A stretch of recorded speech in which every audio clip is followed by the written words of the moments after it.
Bienvenidos, esto es Radio Sefarad y estas son las noticias. Empezamos un día más con los titulares de hoy. La ruptura del gobierno palestino se debe a las conversaciones de Hamás con Israel para una tregua larga. El gobierno palestino protesta por la presencia del canciller español en la apertura del encuentro de la Fundación Jerusalén. Una eurodiputada de Podemos irá en la flotilla a Gaza y nueva amenaza de bomba en la embajada de Israel en Uruguay. Estas son las noticias que tenemos para hoy. En el comentario, como siempre, Jorge. Hola, Jorge. ¿Qué tal, Jordi? Y luego vendrá Raquel, que nos traerá las noticias culturales. Pero empezamos en Oriente Próximo. Los contactos indirectos en los últimos días entre enviados de Hamás e Israel en Qatar para negociar un alto el fuego duradero en Gaza acabaron con la paciencia del presidente palestino Mahmoud Abbas, que anunció la dimisión del Gobierno de Unidad Nacional. Sobre el papel, este ejecutivo está vigente desde hace un año, pero nunca ha estado operativo, ya que las dos grandes facciones siguen enfrentadas. Fatah ostenta el poder en Cisjordania y Hamás en la Franja, una rivalidad cada vez más profunda que deja en el aire la creación de un Estado palestino.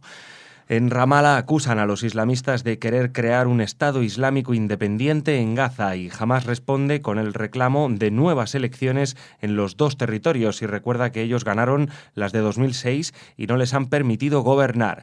En 2007 estalló una guerra civil entre las dos facciones que acabó con la división política entre Gaza y Cisjordania. Desde entonces y hasta el año pasado no había sido posible formar un gobierno de unidad. Bueno, Jordi, ya habíamos hablado de este gobierno unidad que se rompía, que nunca había llegado a existir en realidad, pero ahora el que se apunte directamente que la causa de lo que a Abbas ya le ha indignado es que jamás esté hablando con Israel. Fíjate hasta dónde llega el límite de la hipocresía, porque este hombre de lo que se supone... Por lo que se supone que todavía es presidente de la Autoridad Nacional Palestina, no es porque nadie lo haya elegido, sino porque era el sucesor natural cuando murió Arafat, cuando se convocaron a las elecciones no lo eligieron, y los gobiernos de Occidente y especialmente Europa decidieron mantenerlo en su sitio porque era como el único que podía llegar a hablar con Israel. Y ahora resulta que si alguien habla con Israel, pues lo echa. Porque así están las cosas. Y acusa, fíjate, Abbas acusa Hamás de querer crear un Estado independiente. Vaya. Esto es el no va más. Es como decir, un palestino acusa a otro de querer crear un Estado que se llama Palestina, ¿no? Y claro, si no lo crea el uno, entonces el del otro es imposible que valga algo. Así que bueno, esta división, esta rivalidad es tan profunda. Estamos hablando de una población muy pequeña, de una población que en realidad la historia muy reciente le ha puesto el nombre de palestinos y es a partir de los años 20 y no antes, cuando pierden todas sus otras categorizaciones porque se las quedan los demás. O sea, cuando se reparten los países, pues lo que era la provincia, el sur de Siria, que se llamaba Siria-Palestina, pues se convierte en Jordania y ellos eran árabes sirios y ya no son árabes sirios y ya no saben cómo llamarse y alguno avanza en esa época el nombre de árabes palestinos, que no les gustaba nada porque era el nombre que ponían los ingleses. Era el nombre que ponían los ingleses basado en el nombre que habían puesto los romanos. Nunca había sido el nombre del pueblo árabe allí, ni tampoco había sido el nombre del pueblo judío allí. Pero bueno, ellos cogen esta idea de...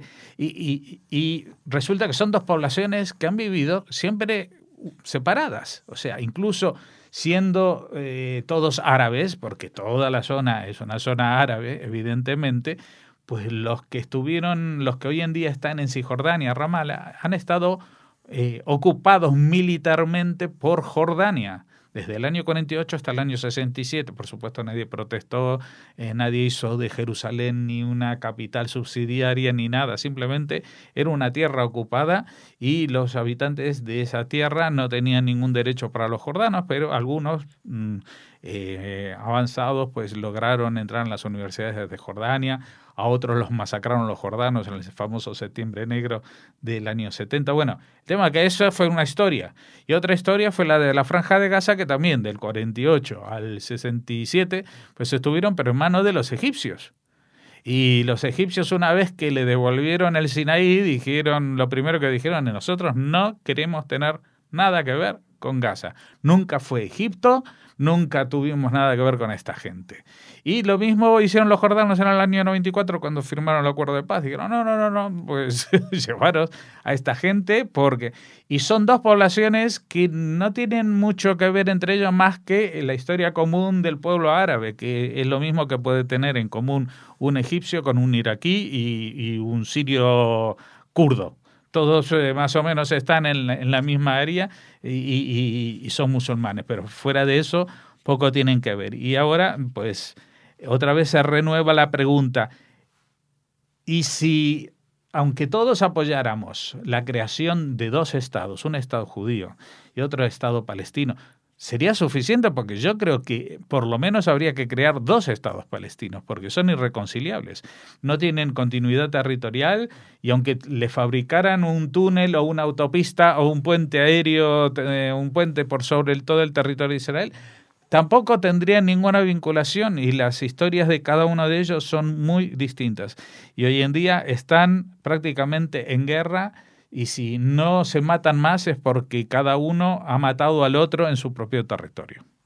Seguimos. El gobierno palestino ha enviado al Ministerio Español de Exteriores, José Manuel García Margallo, una protesta por su intervención en la reunión anual de la Jerusalem Foundation, que se celebró en Madrid esta semana. La carta, firmada por el jefe del equipo diplomático de la Autoridad Palestina, Saeb Erekat, recuerda a Margallo que se trata de una organización dedicada a consolidar el control de Jerusalén Oriental por las autoridades israelíes.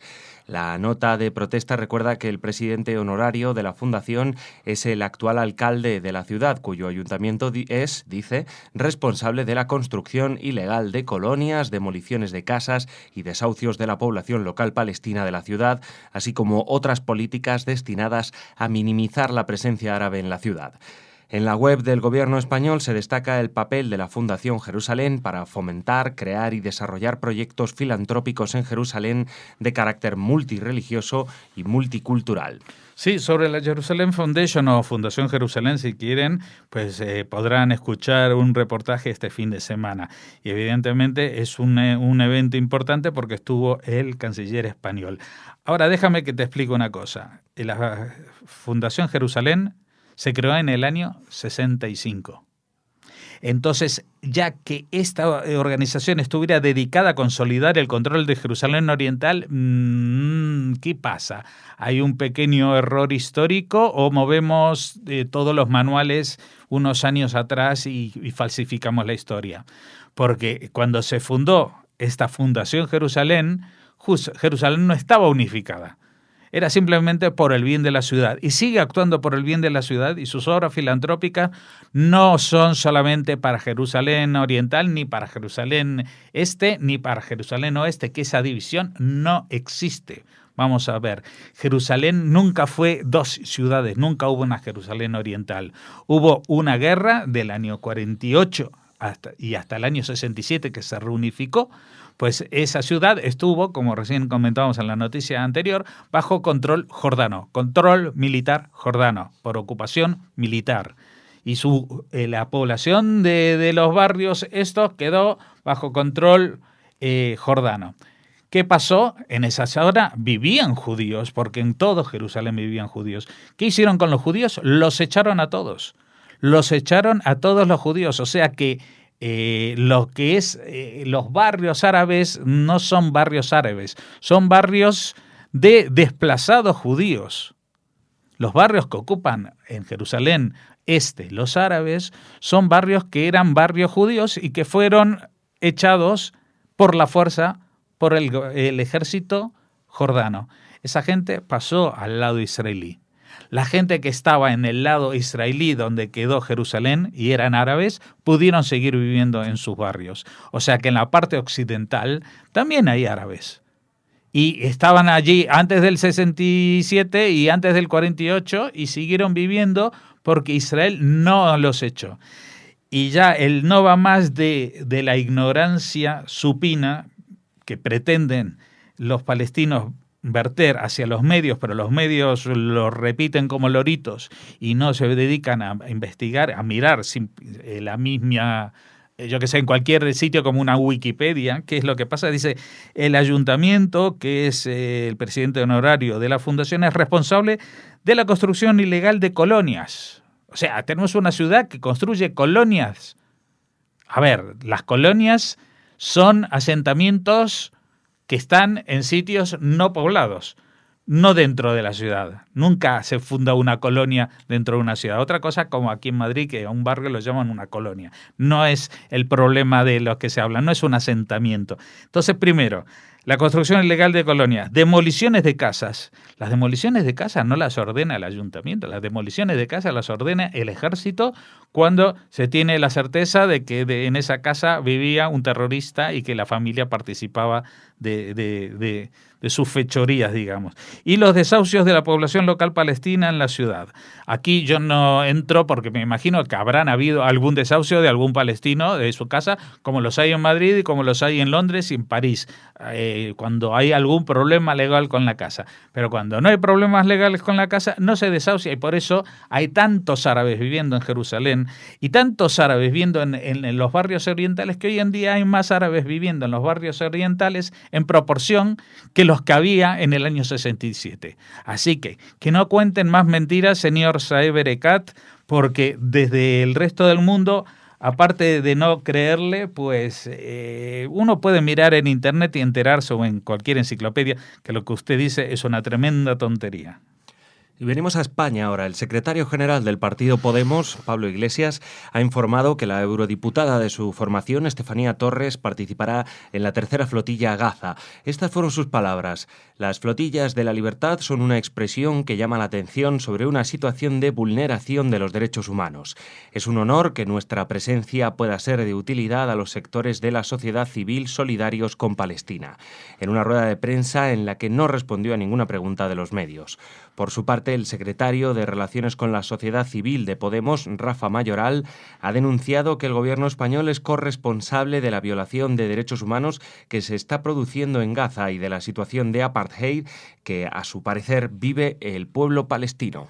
Bueno, yo tengo que estar de acuerdo con el secretario de Relaciones con la Sociedad Civil de Podemos, Rafa Mayoral, de la situación de apartheid que vive el pueblo palestino en Gaza. En Gaza. Otra vez lo repito, la situación de apartheid que viven los palestinos dentro de Gaza, la zona no controlada por Israel. Porque allí los que no son afines al partido reinante y gobernante, pues viven una situación desesperada.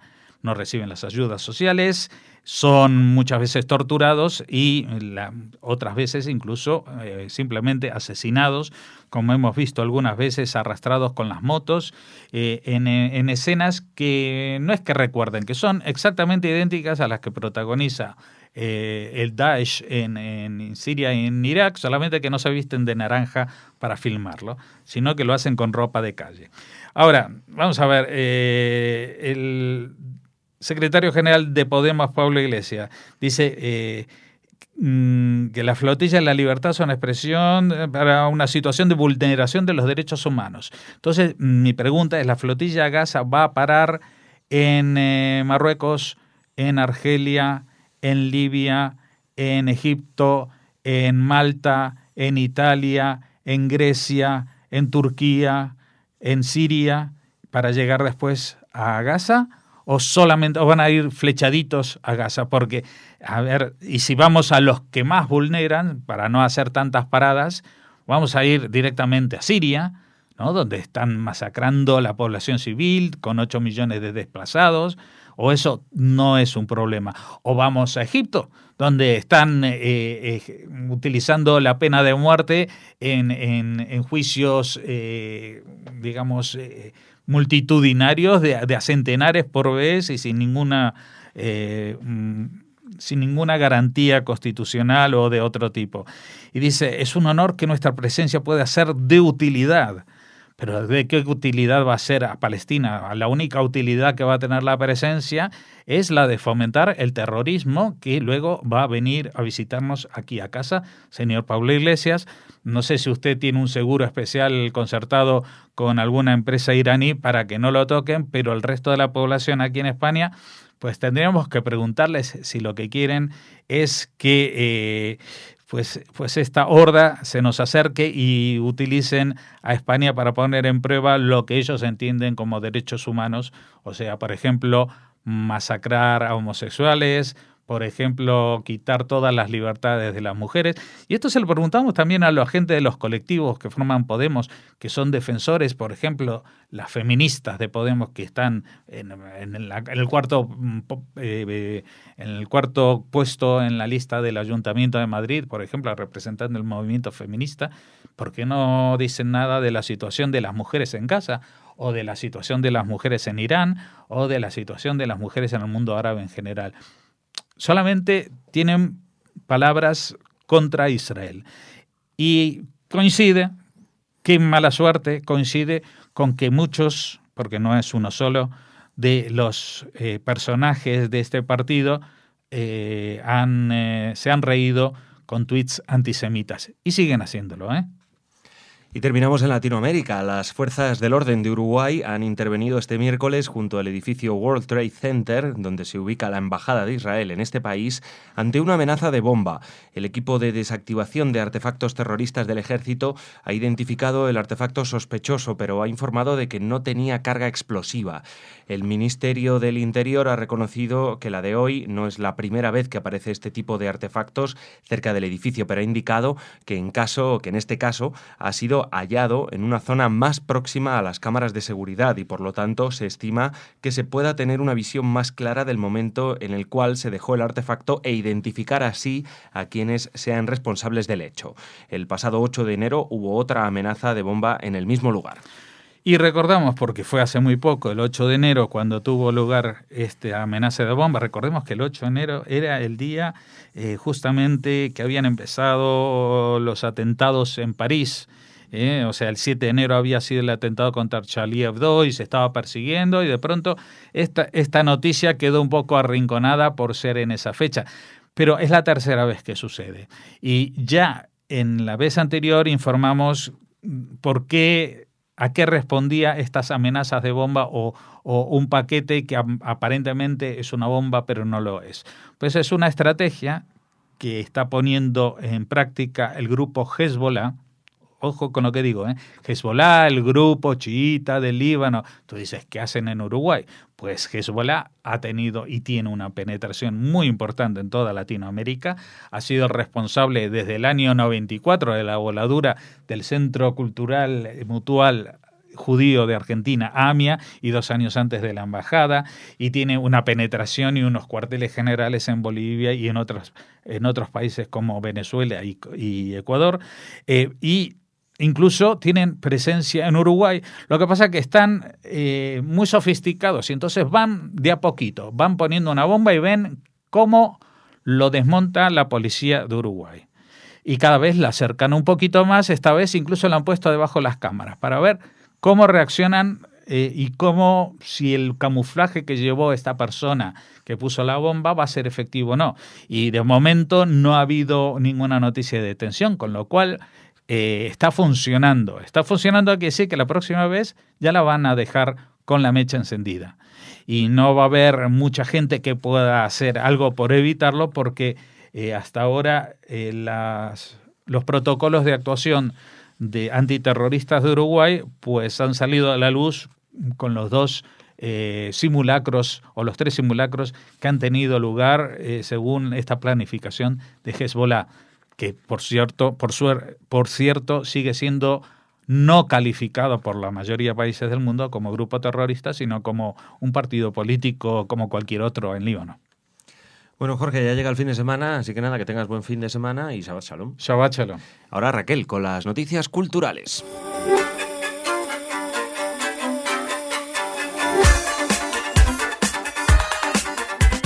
Muy buenas, Raquel. Hola, Jordi. ¿Me dejas empezar a mí con una noticia? Hombre, por supuesto. ¿Es buena? Bueno, tampoco es mala. ya se verá. Mira, ¿te acuerdas que hemos hablado de David Blatt, entrenador que el año pasado, entrenador de baloncesto, el año pasado logró con el Maccabi Tel Aviv lo que es la Champions de baloncesto, ¿no? Sí. La Euroliga. Y este año se ha quedado a las puertas de lograr el anillo en la NBA. Hablamos de él, de su fichaje, este estadounidense israelí que había fichado por los Cleveland Cavaliers con LeBron James, el grandísimo jugador de baloncesto en el doble sentido de la palabra, como líder. Y bueno, se han quedado a las puertas. Les ha ganado Golden State Warriors y nada, en fin. Bueno, pero meritorio segundo puesto para meritorio Robert Blatt. puesto. Hay que decir en favor de Blatt que se quedó sin la mitad del equipo, plagado de lesiones, tuvieron un poco de mala suerte. Pero bueno, veremos el año que viene, a ver si tiene más suerte. Supongo que seguirá, porque vamos, llegar a la final siempre es ya... Bueno, menos para el Real Madrid. Ya, bueno. Me río, pero no debería.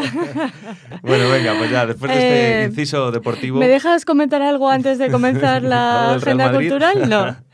No sé si al grabar la noticia sobre la Fundación Jerusalén habéis comentado que vamos a tener este fin de semana una entrevista con León Benelvas, que es el presidente de honor de esta fundación en España. La grabamos hace unos días, pudimos hablar con él de todos los temas de los que se ocupa esta importantísima fundación que trabaja tanto para judíos como para árabes como para cristianos en esa ciudad que es de todos, que es Jerusalén. Y también León Benelvas se refirió a la presencia del ministro Margallo en esta reunión inaugural. Así que les remitimos a nuestras comunidades que ofreceremos este fin de semana con esa entrevista a don León Benelvas. Y bueno, pues dicho esto, Jordi, sí. Empezamos diciéndoles que se presenta ya el curso de verano de cultura hispano-judía y sefardí de Toledo, en este caso bajo el título Místicos y conversos Santa Teresa y su tiempo. Tendrá lugar en Toledo del 1 al 3 de julio en las instalaciones de la Universidad de Castilla-La Mancha y de la Real Fundación Toledo. En esta ocasión, las jornadas se dedicarán a profundizar en el tema de los conversos como minoría social y religiosa. Además, aportaremos nuevas claves para entender mejor la figura de Santa Teresa, imprescindible para la literatura y mística española, y ya saben, descendiente de conversos. Esperamos que les interese este curso y para cualquier consulta y para la inscripción, diríjanse por favor al Museo Sefardí de Toledo y allí les ofrecerán los datos que necesiten. El Museo Sefardí de Toledo que nunca para, siempre tiene muchísimas actividades. Y también tiene muchísimas actividades y no están parando nuestros amigos que desde Jaén están dedicando un montón de eventos a homenajear a Hasdai Ibn Saprut con motivo del 1100 aniversario. En este caso les hablamos de un concierto que se va a celebrar este 20 de junio a cargo de la Banda Sinfónica Ciudad de Jaén. Es un concierto de música de autores judíos. El Centro Cultural Baños Árabes de la Diputación Provincial de Jaén suma esta nueva actividad al, como le decimos, 1100 aniversario del nacimiento de Hasdai Ibn Saprut. Será un concierto que contará con piezas de Felix Mendelssohn o Leonard Bernstein, entre otros. Bueno, pues mira, otro aniversario que se está celebrando mucho y muy bien aquí en España. Bueno, y ahora les hablamos de alguien a quien no tenemos que presentar, a Michael Douglas. Yo le conocí en persona, Jordi. Ah, sí, no lo sabía. Amabilísimo. Sí, ¿no? Un tío simpático. Muy simpático. Bueno, yo trabajaba en televisión y le entrevisté brevemente, un poco las típicas preguntas de ¿le gusta España, la comida, las mujeres? Esas cosas y poco más. Seguro, la paella. Te dijo paella. Me gusta pero la fue paella. muy, muy, muy amable. Bueno, pues el presidente... El primer ministro israelí, Benjamin Netanyahu, le entrega el premio Génesis, que es una mención que reconoce con $1 millón la labor de quienes promueven la cultura judía. No creo que le haga falta a Michael $1 millón, pero seguramente que lo va a donar. Le dan el premio, lo donan a algo. Sí, hacen bien. Hombre, El Teatro de Jerusalén será el escenario donde la estrella, de origen judío, como saben, ya saben que su padre es el hijo del trapero en esa biografía. El magnífico Kirk Douglas. Me encanta Kirk. Sí. Michael también, lo que pasa es que Kirk, bueno, es otra escuela, ¿no? Más antigua, pero qué pedazo de actor, ¿eh? Eres muy de Espartaco, ¿no? Sí, es que son esos papeles, ¿no? Pero bueno, pues Este Douglas, en este caso Michael, recibirá esta condecoración tanto por sus logros profesionales como su pasión por la herencia judía y el Estado judío. Esto es lo que ha señalado el fallo del jurado. Otro Michael Bloomberg, el exalcalde de Nueva York, fue el primero en recibir en 2014 este galardón que ha sido creado recientemente. Michael Douglas inició su visita a Israel con un encuentro con el expresidente Shimon Peres ante centenares de jóvenes con los que debatieron diferentes cuestiones, en particular los retos a los que se enfrenta Israel. El actor se mostró muy preocupado por el desarrollo de las armas nucleares en la región y las amenazas de boicot intelectual y cultural a Israel. Michael Douglas, que tiene 70 años, ya saben que guarda siempre una estrecha relación con Israel y no en vano celebró el año pasado junto con su pareja Catherine Zeta-Jones la bar mitzvah de su hijo Dylan Michael. Así que también me comentó este exitoso actor judío que es embajador para la paz de la ONU y que le gustaría decir que desde su experiencia el mayor problema del mundo, como les habíamos comentado antes, son las armas nucleares. Se declaró, sin embargo, optimista cuando dijo: miro al antiguo presidente Pérez, sé que el mundo puede ir en buena dirección, pero aún así me preocupa. Así que nada, desde Radio Sefarad, nuestras felicitaciones a Michael Douglas por este premio Génesis por promover la cultura judía. Enhorabuena, Michael. ¿Te sabes una anécdota de Kirk y Michael? Sabes que estuvieron enfadados mucho tiempo sin hablarse, bastantes años. Uh-huh. ¿Sabes por qué? Porque Michael Douglas también es productor y fue el productor de la película Alguien voló sobre el nido del cuco. Uh-huh. ¿Sabes? Conoces la película, buenísima, ¿no? Como para no conocerla. Jack Entonces, Nicholson. El padre, Kirk, había interpretado este papel en el teatro años atrás, durante mucho tiempo, y de hecho le había reportado mucho éxito, ¿eh? Y claro, cuando Michael decidió hacer la película, Kirk dio por hecho que el papel iba a ser para él. Wow. Imagínate, mi hijo, y encima yo he estado haciéndolo en el teatro mucho tiempo. Bueno, le vieron un poco mayor y eligieron a Jack Nicholson. Madre y ese mía, fue el motivo por el que Kirk Kirk estuvo sin hablar a su hijo durante un montón de años, ¿eh? Sí. No lo sabía, Jordi. Sí, es una anécdota, buena anécdota. Besé otra de Kirk muy buena, que, ¿sabes? Otro talento judío, Stanley Kubrick, un tipo que parece ser tenía un genio bastante difícil de llevar y parece ser que Kirk también. Sí. Horribles los dos. Pues y se conoce que se llevaban estupendamente bien, ¿eh? Uh-huh. Ah, sí, pues creo que en Espartaco saltaron chispas. El único actor que repitió junto con este otro Peter Sellers, con el cual también se llevaba muy bien Kubrick, es el único que repitió papel con Kubrick. Al parecer todos los actores acababan odiando a Kubrick de una manera tremenda y le mandaban allí. Yo me sé una anécdota de Kirk Douglas, pero es más frívola. Sí. Y es que le gustaban las mujeres dentudas. Sí, todas sus esposas tenían unas dentaduras importantes. Sí. Ah, pues no sabía yo.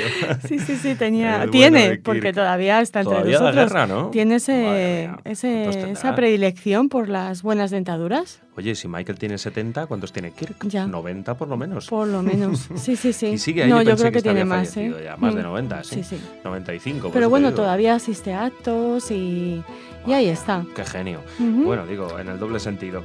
Muy bien, Raquel, pues gracias. Nos despedimos de los Douglas y también de las noticias por esta semana. Ya nos vemos el lunes, ¿vale? Shabbat Shalom. Shabbat Shalom.